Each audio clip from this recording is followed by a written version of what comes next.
Welcome to Social Media for Business, Module 12, which is employee advocacy, salary, pricing, contracts, check-ins, discussions, and assignments at the very end. So starting things off with this mini lecture here is employee advocacy, and learning objectives for this is to learn what employee advocacy is, understand the business benefits and drivers of employee advocacy, understand the employee benefits and drivers of being a brand advocate, learn how to create an employee advocacy program, learn how to succeed with employee advocacy, and discover how leading brands are using employee advocacy. So, what is employee advocacy? It's the promotion of a company or a brand by employees who share information about their company's brand, product, or services on their social media networks. So, an organization's most powerful brand advocates are their own employees. An example could be if you have 10 employees and they have an estimate of about 400 Facebook friends, that's 4,000 people right there. 100 employees times 250 Instagram followers is 25,000 people right there that you could be sharing your brand, product, services with. So ask yourself this: how many friends do you have on Facebook? How many followers do you have on Instagram? How many connections do you have on LinkedIn? Have you ever posted on social media on behalf of a company you have worked for? What platform did you post on? What content did you share? So similar to influencer marketing, ambassador marketing, but these are employees of an actual brand or company. So an example here is here's my Instagram, my personal Instagram, 8,108 followers. My personal Facebook page is 1.1K thousand followers. So just imagine if we had 10 employees with this amount of people. So some of the benefits for the business is getting a greater reach, increasing business, higher customer retention rates, recruiting, attracting top talent, and retaining employees, and trusted employees as thought leaders. The benefits for the employee side is career growth. They're looked at as a thought leader, especially on platforms like LinkedIn. Their network can grow as well. Incentives from the brand, the company, growing their personal brand, increased employee engagement. So, how do you create a program? First of all, you need to have this in the handbook. You need to have it in writing. There are, little gray areas with different type of companies that some employees do reserve the right not to participate in posting on their own personal social media pages because there's a lot of liability, or people just don't have social media. In order to do this, you need people to sign on, people that are on social media already and they're excited to share the company that they work for. So, creating a team, leaders within the organization whose role it is to run and promote the program, such as the marketing department. Responsibilities can include setting goals, setting employee buy-in. You want the employee to want to do this as well, and you could do this with incentives. Communicating the program, recognizing and incentivizing employees to keep participating. Creating social media content and distribution to employees, writing the copy, creating the images or graphics, researching the hashtags, adding the links. So you want to make it super easy so it doesn't take time for the employee to do this. It's just like a matter of copying and pasting. The team must be proactive to keep employees engaged. You want to make it fun. Weekly emails, training calls, all of the above. So I actually ran a program like this at a big corporate company that I worked for, and it was a very small team. It was only about 4 people who participated. It was a small company in the first place, and then not everyone was on social media.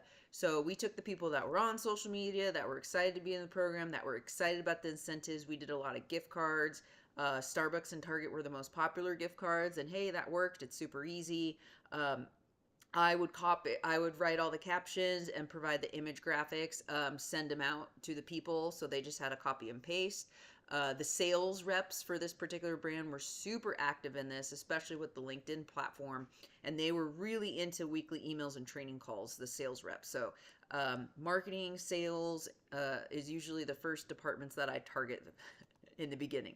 So here's kind of an example. We have a race called the ABC 50. And it's held in December every year in San Diego or Julian area. So we have 4 different companies type of thing, or people, ambassadors promoting the same race. So on behalf of the race director, we have, myself promoting, we had an ambassador here promoting, we had a run club, and we had another run club. So it's very similar to ambassadors and influencers. So this is just an example of 4 different people posting the same content to 4 different audiences. So creating the program, you always want to start with setting goals, just like any other marketing plan. The typical goals are to increase your reach, engagement, website traffic, revenue, and sales. This is another reason why sales reps, especially those who get commission, are very excited to be a part of programs like this.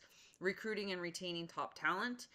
So if you have big HR departments, they're really excited about doing things like this. And reducing the cost of paid social advertising.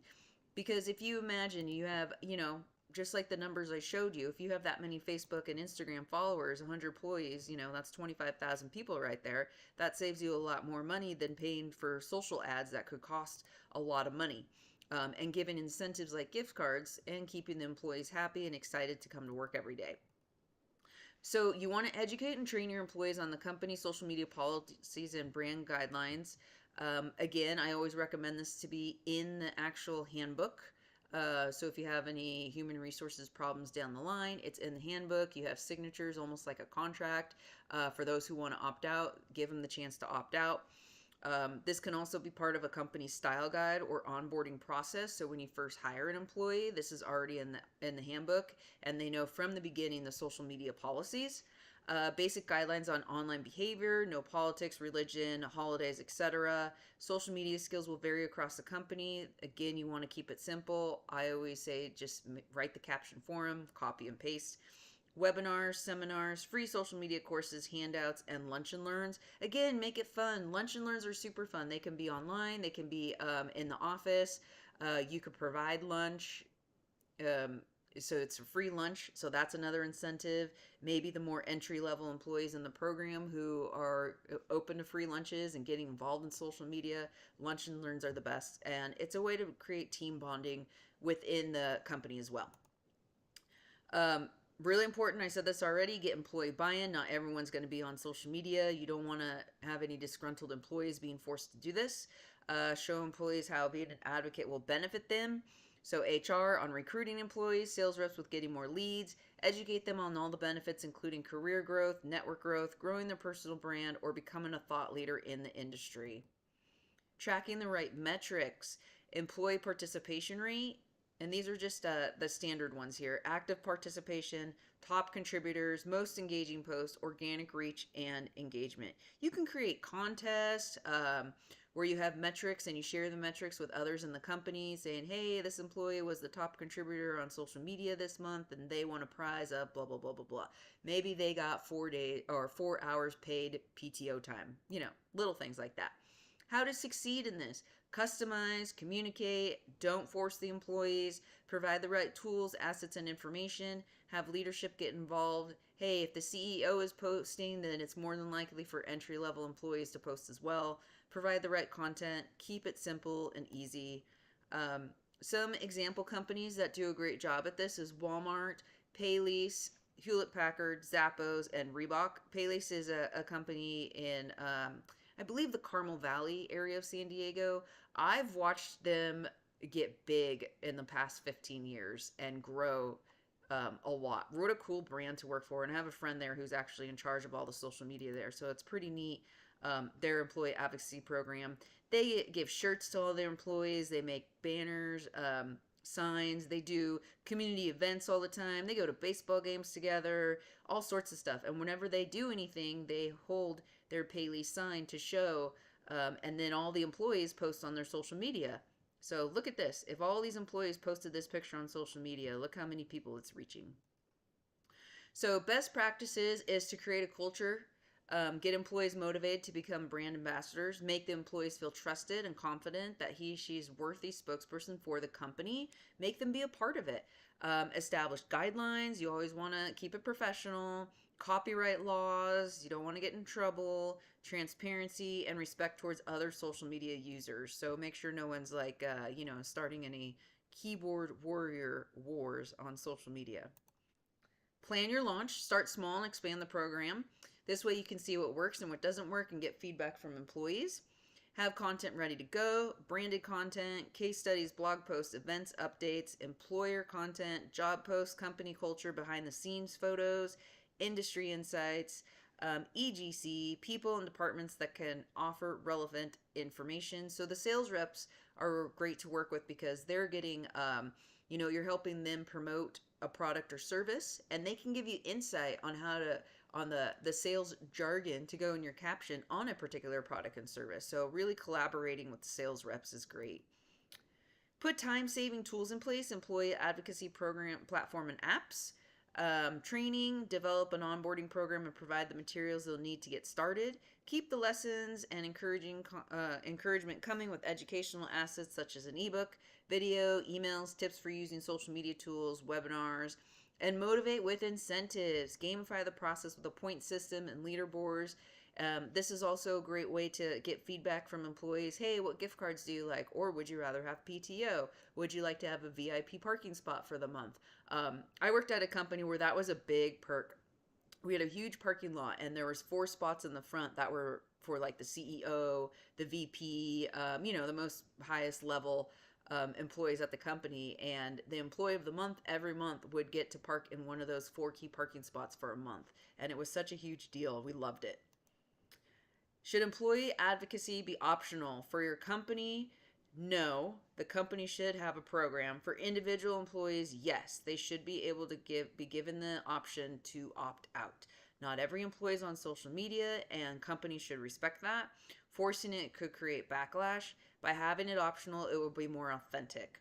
Make it fun and easy, drafting pre-written social messages, enabling sharing with a click or two, having a mix of company-related content and curated industry content. So keep it exciting and fun.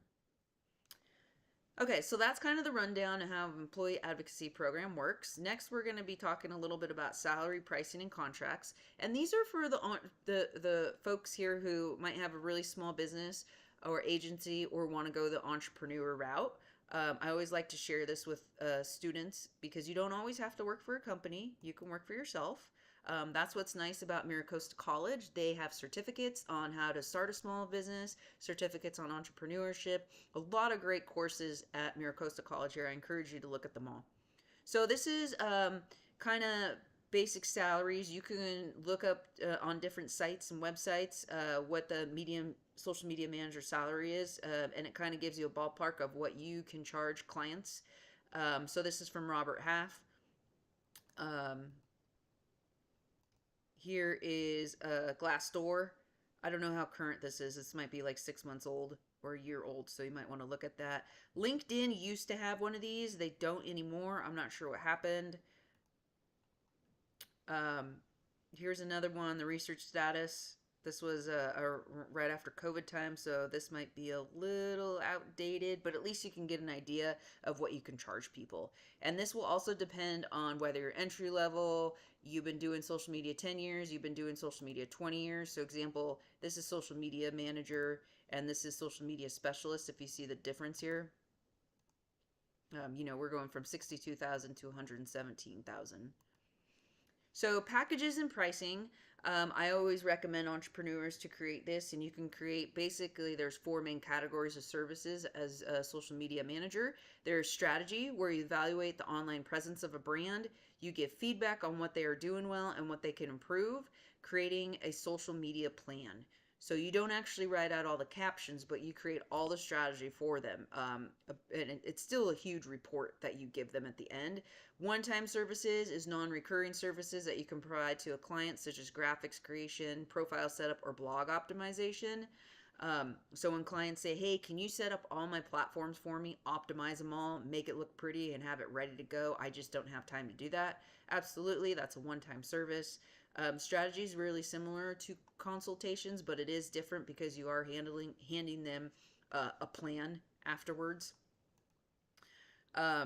So here's kind of the difference here if you're a little confused. When the client or prospect says, will you tell me what to do? That's strategy. Can you fix those things for me? That's a one-time service. Would you mind showing me? That's considered training and consultations. Will you do it for me? Done for you.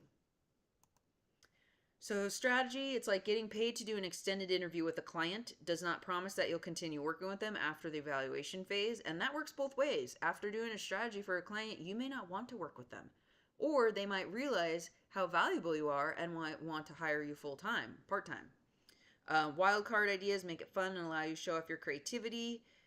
Create the perfect pitch. Now that you know exactly what the client needs, you can create a custom proposal. And this, in this case, for doing things like this, it is very useful to use AI applications now, such as ChatGPT. Depending on your expertise, there's a wide range what to charge for strategy plans, anywhere from 500 to 2,000. You could even charge more if it's a larger company and they want a lot more deliverables in return. I'll always get paid up front. That's how I work. Some people do 50%, but never do work and turn in work without getting paid something ahead of time. So I have that kind of disclaimer here. And that's similar for graphic designers, web designers, any type of media photographers. They usually all get paid up front, or at least 50%. That's on you. So you would decide what you want to do there. One-time services, social branding package, Facebook page setup and custom tabs, contest, single advertising campaign, profile or website optimization. And it sounds super simple, right? You're like, why would someone hire someone else to do this? Why can't they just do it themselves? Some people just really don't have time, or they just don't want to do it. They would rather pay someone else to do it. So you may as well have that service and provide that. Training and consultations. I used to do this a ton. I do it a lot less now. But I used to do a training session almost once a week, once every 2 weeks, with small business owners. When I was highly involved in the chambers, all those small business owners at the chambers had no idea what to do. And, we would just spend time together doing training and consulting. So support for your team and fully implementing recommendations from strategy. So one client I worked with was a veterinary hospital, and I went and did two 1-hour trainings with the team of 4 people, and we sat in a room almost just like a classroom. And I had the screen set up, and I taught them all the basics of social media and how the veterinary hospital. I gave them examples. I did 2 1-hour packages for that particular client, but some teams might want more or less, and you charge by the hour, and you can record the whole thing. I've also done trainings one-on-one with people via Zoom. So I just go in a quiet spot and I put it on Zoom. I charge by the hour and I record it and I send it to them. And then I'm happy to do any follow-ups if they'd like. So email and Slack availability, detailed tactical training on platforms designated from strategy. So packages should include in the done for you category here. So we did trainings. Now we're moved on to done for you. Packages should include social media strategy, growing, engaging, inviting, monthly reporting, consulting and coordination calls, and monthly or bi-monthly. That's up to you. I have one client where we meet for about 15-20 minutes on Zoom once a week. However, if we feel like there's nothing really to talk about, then we just cancel the meeting, but at least we have it on the calendar, same time, same day every week. And that's part of their package. Packages do not include social ads, management, or budget. That's separate. That is completely separate. Content creation beyond basic social posts. So you decide what is basic, and you need to have that clear in your contracts. So for me, what is considered basic content creation is something that I can create straight from the Instagram app. That's something I can create in Canva. I don't have reels in here. I charge separate for reels just because they're so time consuming. If a client is giving me a video already ready to go from a videographer, then yes, that's not a problem because I'm not creating and editing all the clips. But if I'm shooting the clips, if I'm editing the clips, if I'm finding music and captions for the clips, then I have that outside of my contract. Daily communication with the client. My clients always need to email me. I do have it in my contract how often they're allowed to email and how they can only text if we're at an event or if it's an emergency social media crisis. Some clients, I do allow them to send me photos via text, but this is after I've established a relationship with them and I know they're not going to abuse text messaging. In the past, when I first started my business, I did not have that disclaimer in my contract, and I had a couple clients that would text me all hours of the day, all days of the week, and it's very important to establish boundaries with your clients because might work outside of 9 to 5, but that doesn't mean you want to be disturbed outside of 9 to 5. So you need to set those boundaries on what works with your schedule. If you choose not to work on Saturdays and Sundays, then you need to have that on your contract and let your clients know. So my recommendation for packages not including managing, training, or coordinating with their team outside of your calls, more than 3 platforms. This is completely up to you and your contract. My clients don't have more than 3 platforms. Most of them just use 2 because that's the most popular for their audience demographic and their budget. Sharing your clients' content to your profiles. This is a tricky one. It's totally up to you. I have certain clients where I don't mind sharing certain things to my profile in my stories, and I have other clients where I'd rather just be behind the scenes. So that is a choice on you. You just need to make it clear with your clients. So basic strategies, these are just ballpark figures. It really depends on your level here. If you're just starting off, you might even go lower than 500 a month and just do 1 to 2 posts and distribute on 2 platforms. But so this is just kind of like a baseline. Me personally, I'm not entry level, so I charge a lot more than this. And so this is just something you can build off of when you create your packages. You know, how many posts are you going to do? How many platforms? Are there going to be reels and videos involved? You need to be specific, because I have had clients who assume, when reviewing proposals, oh, where are the reels? Oh, reels is separate because they take a long time to create. Engagement, daily, weekly, you need to have those hours set. Monitoring brand mentions, metrics and measurement, 1 client call a month. You don't want a client who wants to do a Zoom call with you an hour 2 or 3 times a week. That's like hours that need to be billed. So I always put in my contracts, usually with new clients, they want to talk a little bit more in the beginning, and then they kind of leave me alone, and it's just email communication once or twice a month. And then my 1 client where she does want to meet once a week, that's billed in the contract, so it's part of our contract. There's nothing wrong with meeting more as long as you're getting paid for it and you're both in agreement that that's okay. Here's like another idea: entry to mid-level strategist, $1,000 a month, up to 2 platforms, 1 to 3 pins, distributes on Pinterest daily, engagement daily, monitoring brand mentions daily, social ambassador reputation management, so managing ambassadors, metrics and measurement, 1 client call a month, overall strategies and results. So you're getting more deliverables and you're charging more. So these are just kind of things to decide on when you're creating your packages. It does take time to create these. It's really hard to decide what to charge. It's extremely difficult. Even me now, for doing this for so many years, it's still difficult. And it takes practice. You always get better with the next client, and you always learn lessons, let me tell you. Here's a basic agreement that you found online.